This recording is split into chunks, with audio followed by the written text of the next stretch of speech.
Le croyant est amené à comprendre deux grandes vérités qu'il a besoin de saisir. D'abord, l'entière incapacité de la volonté humaine à produire et pratiquer la justice divine, à observer la loi de Dieu, qui lui enjoint l'obéissance.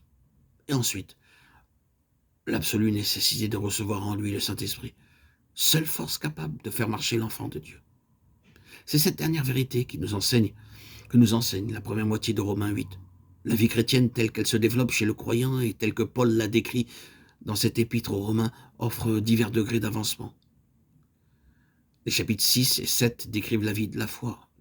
Le chapitre 8 mentionne pour la première fois le Saint-Esprit et nous enseigne que c'est seulement quand il entre en nous, quand nous le recevons, pour qu'il nous vivifie et nous fasse marcher, que nous pouvons alors jouir pleinement des richesses de grâce qui sont à nous, en Christ.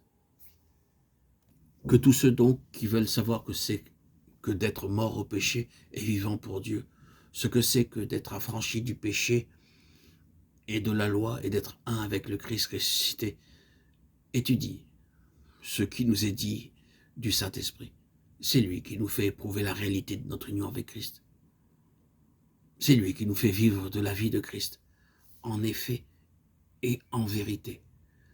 Dans le chapitre 8 de l'épître aux Romains, le second verset nous dit comment nous pouvons réaliser habituellement notre affranchissement du péché et de la loi. Le croyant peut reconnaître théoriquement son affranchissement et pourtant se sentir encore esclave du péché quant à sa vie pratique. Nous ne pouvons jouir de cet affranchissement qu'en Jésus-Christ, qu'en restant continuellement unis à lui.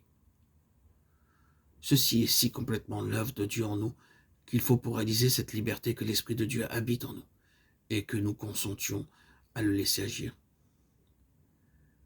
La vie et la liberté décrites dans Romains 6 et 7, 1, 6, ne deviennent pleinement notre expérience que lorsque nous pouvons dire la loi de l'Esprit de vie qui est en Jésus-Christ m'a affranchi de la loi du péché et de la mort. Ici, comme pour toute notre vie chrétienne, tout dépend de ce principe divin. Qu'il vous soit fait selon votre foi. Matthieu 9, 29. Dès que le Saint-Esprit, l'esprit de foi, nous fait comprendre la puissance de la vie de résurrection qui a agi en nous, dès que la foi, la présence de l'Esprit en nous accueille pleinement son action, tout ce que Jésus-Christ est pour nous vient se réaliser dans notre expérience de chaque jour. C'est quand nous en venons à saisir la différence, le progrès qu'il y a entre ce nouvel état de choses et l'ancienne vie que Paul décrit dans Romains 6 et 7, 6. C'est quand nous voyons là le seul moyen de réaliser notre vie en Christ que nous comprenons quelle place élevée occupe le Saint-Esprit. Comme Dieu, dans le plan de la rédemption et que la vie de la foi s'ouvre à nous.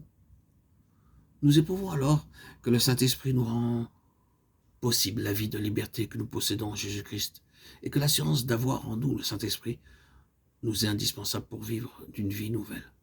Romains 6, 4. Nous réalisons en outre que le Saint-Esprit est inséparable de la personne et de la présence de Jésus-Christ, notre Seigneur.